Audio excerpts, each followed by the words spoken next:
I'm recording this video on July 8th, 2021. On July 7th, 2021, I posted a screenshot on my Twitter account from an Instagram post that I saw, and it was talking about how the COVID cases in Tokyo were literally astronomically high since mid-May, and they knew this since mid-May. Basically, they said they had about almost 1,000 cases a day since mid-May. And here we are at the beginning of July. Well, now it has just been formally announced on international news that the Tokyo Olympics will be held without spectators. So it's almost looking like how it was last year when when they had like the NBA and the bubble and stuff like that. So they'll perform, just not in front of an audience, which 9 times out of 10 will simply mean that people, if they decide to go over to Tokyo, they'll have to watch maybe from a hotel room or on a live feed, or they may not be able to go at all if they are not from the nation.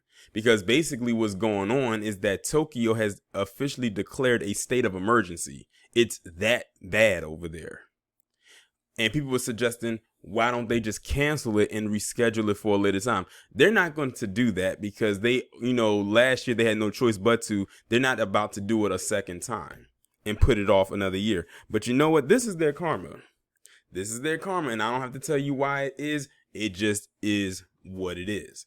So in my opinion, Shikari and those other individuals who I felt were being discriminated against in numerous ways, they may have dodged a bullet.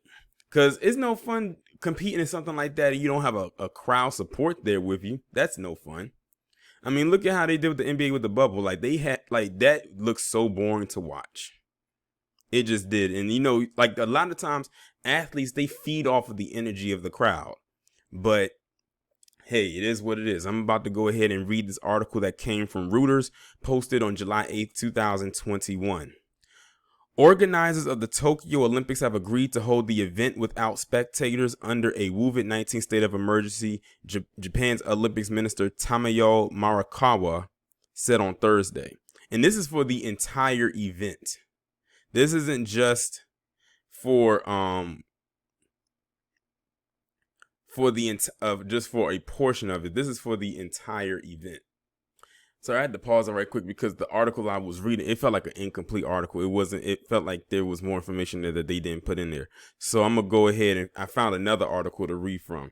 It says Tokyo looked to set the stage in unprecedented Olympics largely without spectators as a fresh COVID surge prompted a new state of emergency and dealt another blow to an event once billed as proof that the world has defeated the pandemic. I don't know why they felt the world defeated this pandemic. Did they think because we were outside and some places you didn't have to wear a mask that we were completely out of the woods?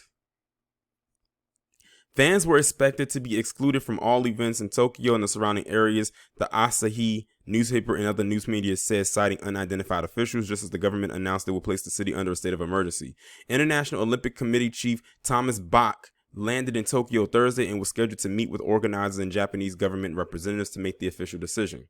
The state of emergency was unlikely to trigger a cancellation of the games set to run from July 23rd to August the 8th, with officials from the organizing committee having said previously that they're prepared to hold events without spectators if necessary.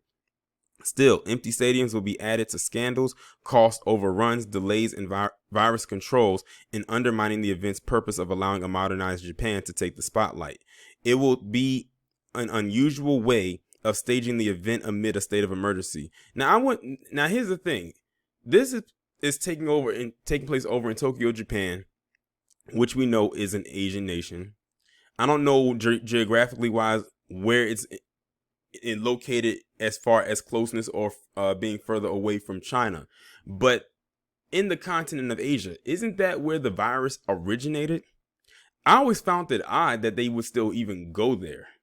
I would have been like, they wouldn't have had enough time to prepare for another city. That's why people were saying, why not just cancel it all together and just meet back up in 2024 when it's going to be hosted in Paris? Because that's where the next location is going to be, in case y'all didn't know. It's in Paris, France. But yeah, the thing is, they're not ready. They're not ready. Like I said, we are still in a pandemic. Yes, they're loosening up restrictions and everything, but people are still catching this virus and still dying. And now they said that there's this new variant out here called the Delta variant that they said is very easily to transmit. So, and you want to put all these people in an arena, in a stage, all clumped together for 2 weeks. Okay.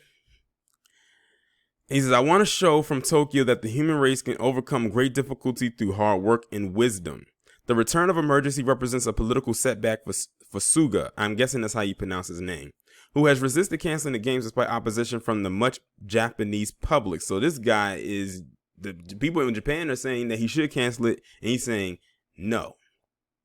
The 72-year-old premier, who faces a ruling party leadership election and a general election in the coming months, lifted the Tokyo emergency in June despite warnings that doing so without more vaccinations could contribute to just the sort of surge the capital is now seeing. Suga said at a task force meeting earlier that Tokyo will be placed under an emergency declaration through August 22nd. The games would have been ended by that time. After virus cases in Tokyo leaped to 920 on Wednesday, the highest since May 13th. Another 896 cases were recorded in the capital Thursday. That's damn near 2,000 people. He added that vaccinations were beginning to show an effect and the emergency could be ended ahead of time if the situation improves. Daily infections have been on the rise since the city ended its third state of emergency on June 3rd. Ended its third state of emergency on June 20th, while only about 15% of Japan's population is fully vaccinated. The capital accounts for about a fifth of the national economic output. Olympic organizers had decided late last month to cap spectators at 10,000 per venue or 50% of the venue capacity, whichever is smaller. The government had recently been considering cutting that to 5,000 spectators per venue, according to domestic media reports. The government's top COVID-19 advisor has repeatedly said it would be preferable to hold the games without spectators and scale back attendance by other people connected to the event who are not classified as spectators. A ban on serving alcohol at bars and restaurants in Tokyo will be reimposed. Virus policy czar Yasutoshi Nishimura said, adding that he was considering speeding up subsidies for affected businesses. With fans likely to be banned from the bulk of the Olympic events, alcohol restricted, and authorities calling on the public to stay at home, hopes that the games might mark a psychological turning point toward post-COVID life are all but extinguished. Although Japan has fared better than other rich nations in keeping infection numbers low, the nation's vaccination drive got off to a slow start, and after accelerating rapidly in now facing localized distribution issues, opinion polls show voters are critical of Suga's handling of both the virus and the vaccination program. Nishimura told reporters that if vaccinations continue to go smoothly, the country could reach Europe's current level of coverage by the end of the emergency. At the moment, however, he expressed concern about the spread of newer strains of the virus. New infections are continuing to rise, Nishimura said in explaining the emergency. People are moving around more, and the Delta variant, which is highly infectious, is accounting for about 30% of the cases. And here's the thing, that part right there, when they said they were slow with the scene, that could probably be something, part of why this is happening right here. They said they had a slow start with that, while a lot of others were moving a little bit more rapid with it. And now you got to think too, with no spectators, because this is an event they have to pay a lot of money to be at, they would need that money to recoup that money so they can get in the process of rebuilding whatever area they put and hosted in the city as far as the Olympics go. Because I don't know if you've ever noticed, but a lot of the times when certain places where the Olympics is hosted, their cities look barren after they finish their Olympics. Look at Rio, for instance. That's a perfect example. I think someone said, I saw earlier, that they are still in recovery from that. And that happened back in 2016. And we're in 2021, 5 years ago. But I don't feel bad for them. I don't. I do not. And see, now they're going to try to force this thing because they don't want to have to postpone this or whatever like that. They don't even like the idea of not even having spectators there, but hey, it is what it is. And guess what? Since y'all like to throw out that rules are rules thing, guess what? Rules are rules applies to everything, including this. So to all the people out there that thought they were going to go and watch this thing, oh well, it is what it is. It makes you wonder, what did they have to say about certain individuals?